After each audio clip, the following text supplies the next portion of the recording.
Hi everyone, कैसे हैं आप सभी। जैसा आप लोग जानते हैं कि हमने पिछली वीडियो में आपको कहा था कि हम लोग आप लोगों के लिए बहुत सारी अपडेट्स लेकर आएंगे। जितनी भी जॉब नोटिफिकेशंस आ रही है और उनके लिए कैसे प्रिपेयर करना है ये आपको गाइड करते रहेंगे। तो वैसे ही हम आज आप लोगों के लिए एक बहुत बड़ी अपडेट लेकर आए हैं। तो इसके बारे में देखते हैं। जैसे आप लोग यहाँ देख रहे हैं, इंडियन बैंक की कुछ पोस्ट आई है और शुभम सर इसके बारे में थोड़ा डिस्कस कीजिए। जी मैम, इंडियन बैंक में स्पेशलिस्ट ऑफिसर की वैकेंसीज आई है। जो टोटल नंबर ऑफ वैकेंसीज है वो 50 वैकेंसीज है। इसके अंदर हमें देखना है कि हमारी जो वैकेंसीज हैं वो उसके लिए सबसे पहले अगर मैं बात करूं तो छोटे से पॉइंट पे कि यहां पर जो वैकेंसीज है, पहले ध्यान रखना है आपको कि 1 to 6 तक जो पोस्ट है, ये वाली जो पोस्ट है, इसके लिए तो इन्होंने नोटिफिकेशन ओपन कर दिया है। 7 to 41 के लिए अभी इसके लिए फॉर्म की कोई भी डेट अपडेट नहीं की है। तो अभी जो हम बात करने वाले हैं, सारी ग्रेजुएट, जो भी लोग ग्रेजुएशन कंप्लीट कर चुके हैं उनके लिए सारी वैकेंसीज हैं। बट इसके लिए इंजीनियर्स के लिए क्या स्पेशल है उसके बारे में बात करते हैं। तो उसके लिए देखिए, इसमें जो वैकेंसीज है यहां पर 19 नंबर पर, यहां पर असिस्टेंट मैनेजर आईडीओ की वैकेंसीज दी हुई है। ठीक है, यही हमारे इंजीनियर्स के लिए मोस्ट इंपॉर्टेंट है। इसके अंदर टोटल नंबर ऑफ सीट कितनी है? 50। टोटल नंबर ऑफ सीट कितनी है? 50। इसके अंदर सारी ब्रांच एलिजिबल है। जिन्होंने भी बीई बीटेक की है वो सारी ब्रांच यहां पर एलिजिबल है, उसके लिए अप्लाई कर सकते हैं आईडीओ के लिए। यहां पर आपको ध्यान रखना है, अभी इसका नोटिफिकेशन आया है, सिर्फ नोटिफिकेशन आया है, इसके लिए फॉर्म ओपन नहीं हुए हैं। आपको इस चीज का ध्यान रखना है। फॉर्म ओपन होंगे तो हम आपके लिए एक अलग से वीडियो लेके आएंगे कि कब फॉर्म ओपन हो रहे हैं। ठीक है, तो इसके बारे में आगे हम देखते हैं, आगे आपको मैम बताएंगे। इसमें नेक्स्ट वन देखिए, पे स्केल और बाकी सारी चीजों के बारे में मैम बताएंगे। देखिए, जैसा आपने देखा कि बहुत सारी पोस्ट आ रखी है आप लोगों के लिए, तो अब ये भी जानना ज़रूरी है कि अगर हम लोग ये जॉब कर रहे हैं तो कितना हमारा सैलरी रहेगा और क्या हमारी उसमें बेसिक क्वालिफिकेशन रहेंगी। तो थोड़ा सा हम लोग उसके बारे में बात करते हैं। तो अगर हम पे स्केल की बात करें ना, तो स्केल 1 आपको यहाँ पर देखने को मिल रहा है। मतलब आपको 36,000 से सैलरी मिलना मतलब स्टार्ट होगी, और ये अप टू मतलब जैसे इंक्रीमेंट आपको मिलता रहेगा तो ये आपका 63,840 तक जाएगा। ठीक है, और ये जानना सर बहुत ज़्यादा जरूरी है इनके लिए, क्योंकि अगर हम अप्लाई कर रहे हैं किसी जॉब के लिए तो हमें पता होना चाहिए कि सैलरी उसमें क्या रहती है और उसके अलावा हमें उसमें क्या बेनिफिट्स मिलते हैं। क्यों सर? जी मैम, इसमें इसके साथ साथ इस सैलरी में इंक्लूड नहीं है आपके कोई भी अलाउंसेज। जितने भी अलाउंसेज है, जैसे डीए, सीसीए, एचआरए या फिर कोई भी अकोमोडेशन है, वो सारे के सारे आपके किसमें, वो सारे के सारे आपको अलग से मिलेंगे। जैसे मेडिकल, हॉस्पिटलाइजेशन का, इन सब का चार्ज आपको क्या मिलेगा? अलग से मिलेगा, अगर कुछ भी ऐसा होता है तो। इसके अब बाद में मोस्ट इंपॉर्टेंट चीज पर आते हैं आगे।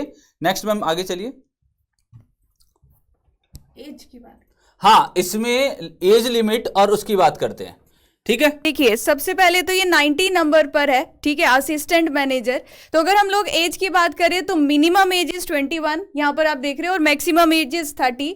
और एलिजिबिलिटी जैसे सर ने भी अभी बताया आपको कि आपने बीई बीटेक अगर मैकेनिकल ब्रांच से, इलेक्ट्रिकल ब्रांच से, इलेक्ट्रॉनिक्स, केमिकल, टेक्सटाइल, प्रोडक्शन और सिविल, ये सारी ब्रांच से अगर आपने बीई या बीटेक कर रखा है तो आप इसके लिए एलिजिबल है। और कोई अलग से इन्होंने ऐसा भी नहीं है कि कोई एक्सपीरियंस मांग रखा है, कोई भी एक्सपीरियंस रिक्वायर्ड नहीं है इस पोस्ट के लिए। बीई बीटेक सिर्फ आपका ग्रेजुएट होना इंपॉर्टेंट है। आप कितने परसेंटेज के साथ हो, इसमें परसेंटेज क्राइटेरिया यहां पर अभी तक नहीं डिफाइन है।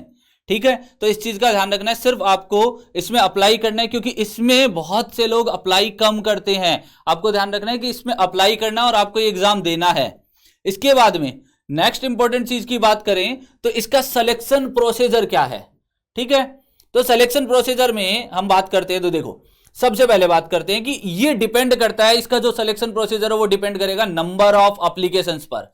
कितने कैंडिडेट्स ने अप्लाई किया है। मान लो कुछ मतलब बहुत कम कैंडिडेट्स ने अप्लाई किया तो इसकी शॉर्टलिस्टिंग होगी इंटरव्यू के थ्रू। बाद में अगर हम बात करें मतलब बहुत ज्यादा कैंडिडेट हो जाते हैं तो उस केस में इसमें कैसे अप्लाई होगा? सबसे पहले रिटन टेस्ट होगा, उसके बाद में आपका इंटरव्यू होगा। क्लियर है? सबसे पहले क्या होगा? रिटन टेस्ट, और उसके बाद क्या होगा? इसमें इंटरव्यू होगा। और रिटन टेस्ट अगर होता है तो उसके अंदर वो रिटन टेस्ट में टोटल 3 पार्ट हैं जिनमें होगा फर्स्ट वन आपका प्रोफेशनल नॉलेज होगा, जैसे आप सिविल से, मैकेनिकल से, इलेक्ट्रिकल से, तो आपके रेस्पेक्टिव डोमेन के क्वेश्चन आएंगे, वो कितने आएंगे, 60 क्वेश्चन रहेंगे, 60 मार्क्स का रहेगा। क्लियर है। दूसरी चीज, इंग्लिश लैंग्वेज की बात करें तो इंग्लिश लैंग्वेज इसमें कंपलसरी है, जिसमें 20 क्वेश्चन 20 मार्क्स के रहेंगे, तो मतलब अब तक आपके 80 क्वेश्चन हो चुके हैं 80 मार्क्स के। अब बात करते हैं रिमेनिंग 20 क्वेश्चन जो जनरल अवेयरनेस के होंगे। जनरल अवेयरनेस में कौन आएगा, स्पेशल बैंकिंग रेफरेंस का पार्ट पूछा जाएगा, तो वो कितने मार्क्स के होंगे, 20 मार्क्स के होंगे। तो ओवरऑल 100 क्वेश्चन मिलेंगे आपको, 2 आवर्स की ड्यूरेशन में करना है। इसके साथ ही साथ एक नीचे एक पॉइंट और दिया गया, पेनल्टी। पेनल्टी कितनी है, penalty for wrong answer in test कितनी दे रखी है, 1/4। अगर एक क्वेश्चन 1 मार्क्स का है तो आपके 0.25 मार्क्स नेगेटिव कर दिए जाएंगे अगर आपसे कुछ गलती होती है, मतलब कोई आंसर गलत देते हो तो। नेक्स्ट वन आपको क्या है, cut off score in test. Cut off score कितना होगा कि इंटरव्यू के भी मतलब अगर मान लो इंटरव्यू के कैंडिडेट बुलाए जाते हैं आफ्टर रिटन टेस्ट, तो कैसे बुलाए जाएंगे, अगर आप जनरल कैटेगरी से हैं तो उस कैटेगरी में जितनी सीट है उसके 3 टाइम्स कैंडिडेट बुलाए जाएंगे। जबकि अगर आप अदर कैटेगरीज में आते हैं, जैसे देखो 3 times of vacancy on unreserved category, 5 times of vacancy for reserved category. Reserved category में आते हैं तो आपकी जितनी सीट्स हैं उसके 5 टाइम्स कैंडिडेट बुलाए जाएंगे। क्लियर है, इंटरव्यू के लिए। अब इसके बाद में मिनिमम क्वालिफाइंग मार्क्स पे बात करते हैं, तो मिनिमम क्वालिफाइंग मार्क्स है इसका 40% है जनरल के लिए। इसके अंदर जनरल के साथ साथ अनरिजर्व्ड कैटेगरी, ईडब्ल्यूएस दोनों ही दे रखे हैं, इनके लिए कितना है 40% है। जबकि एससी, एसटी, ओबीसी, पीडब्ल्यूबीडी इन सब के लिए 35% है। जबकि इनका वेटेज है इंटरव्यू का और एग्जाम का जो वेटेज रहेगा वो 80 और 20 का रहेगा। मतलब एग्जाम का 80% वेटेज रहेगा, जबकि 20% वेटेज किसका रहेगा, इंटरव्यू का रहेगा। ठीक है। अब इसके बाद एक मोस्ट इंपॉर्टेंट चीज, मान लो फॉर एग्जांपल आप कोई भी 2 कैंडिडेट है उनके सेम मार्क्स आ जाते हैं, 2 कैंडिडेट है उनके सेम मार्क्स आ जाते हैं, तो क्या करेंगे, तो उस टाइम जिसकी एज ज्यादा हो चुकी होगी या जो एज में बड़ा होगा उसको प्रायोरिटी दी जाएगी। क्लियर है, ठीक है। इसके बाद मैम आप बताइए, इसमें कुछ इंपॉर्टेंट पॉइंट और भी रह रहे हैं जहां तक मुझे याद है। जी सर, तो सर ने आपको जैसा बताया कि मतलब आपका अगर ज़्यादा एप्लीकेंट्स होंगे तो आप लोगों का रिटन टेस्ट होगा, नहीं तो बहुत ही अच्छा मौका है कि आप लोग डायरेक्ट इंटरव्यू के बेसिस पे सेलेक्ट हो सकते हो। तो आप लोगों को ज़रूर अप्लाई करना चाहिए, क्योंकि आप लोग जितनी भी एग्ज़ाम की तैयारी कर रहे हो कहीं ना कहीं वो तैयारी आप लोगों की काम आएगी। तो हमारे अकॉर्डिंग आपको ये प्रिपेयर करना चाहिए एग्ज़ाम के लिए, मतलब वो तैयारी जो कर रहे हो वही काम आ जाएगी। अब हम यहाँ पर थोड़ा सा अगर बात करें कि एप्लीकेशन फ़ीस कितनी है, तो एप्लीकेशन फ़ीस इज़ ₹850 इन्होंने कहा है इंक्लूसिव ऑफ जीएसटी, तो आपको ये पे करना है। लेकिन अभी जब भी इसका नोटिफिकेशन ये आता है कि आप लोग कब अप्लाई करोगे ना, तो हम लोग आप लोगों को उसका भी अपडेट बता देंगे कि कब आप इस पोस्ट के लिए अप्लाई कर सकते हो, क्योंकि वो टू बी नोटिफाइड सून आया है। जी सर, है ना। जी मैम। तो इसके बाद हम लोग और अगर बात करें तो मुझे लगता है हम मैक्सिमम पॉइंट्स डिस्कस कर चुके हैं ऑलरेडी। कुछ और इम्पोर्टेंट ये एग्जाम सेंटर्स जो टेस्ट के लिए उनकी लिस्ट दी गई है।